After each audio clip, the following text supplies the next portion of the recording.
এতদিন থাকতাম সন্তোষপুর মেটিয়া পুরুষ। মিটিয়াবুরুজে থাকতেন, হ্যাঁ, এখন ফিরছেন কেন? এখন এই যে একটা এনআরসি শুরু হয়েছে, এটা আমাদের কোনো সবুত নেই, কোনো কিচ্ছু নেই। এবার তাই আমাদের দেশে আমরা ফেরত যাচ্ছি। আচ্ছা, এটা আমাকে বলুন, বিজেপি সরকার আসার কারণে কি ফিরছেন? ওই বিজেপি সরকার আসার কারণেই তো এই এনআরসিটা শুরু হয়েছে না। এনআরসিটা যখন শুরু হয়েছে তখন তো আর ধরো বেআইনিভাবে তো একটা দেশে থাকা যায় না। গরিব মানুষ এসেছিলাম, এখানে পেটের দায়ে এখন থাকতে পারিনি, চলে যাচ্ছে। আচ্ছা, এই বাংলাদেশ থেকে কবে এসেছিলেন? এই 3-4 কিভাবে এসেছিলেন? এসছিলাম, এমনি চলে এসছিলাম, কাউকে ধরে না, এমনি পার হয়ে চলে এসছিলাম লোকেদের।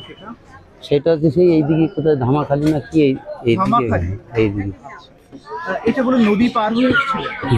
আচ্ছা, পরিবারে কতজন ছিলেন আপনার? এই তো আমাদের, সবাই চলে এসেছিলেন। এখানে কি করতেন? আমি ওই রাজমিস্ত্রি কাজ করতাম, রাজমিস্ত্রি কাজ করতেন। আর ডকুমেন্টস, লক্ষ্মীর ভান্ডার, সুযোগ সুবিধা এইগুলো আমাদের। কেউ পেতেন না? আর এই যে ভোটার কার্ড ছিল?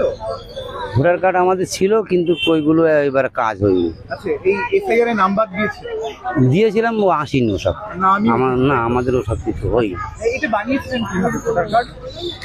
ওইটা যে জায়গায় যে এলাকায় যে ছিলাম সেই এলাকার লোক বলতো যে তোমরা বাংলাদেশি লোক, এখানে বিনা সবুজে থাকলে তোমাদের ধরে মারধর করবে, তেড়িয়ে দেবে, তা তোমরা এটা একটা কিছু করে নাও। তো তার করে দাও বলে আর দিইনি। মানে টাকার বিনিময় করে দিয়েছিল, তাই তো? না, এমনি করে এমনি দিয়েছিল? টাকা পয়সা না। আমি গরিব মানুষ, আমাদের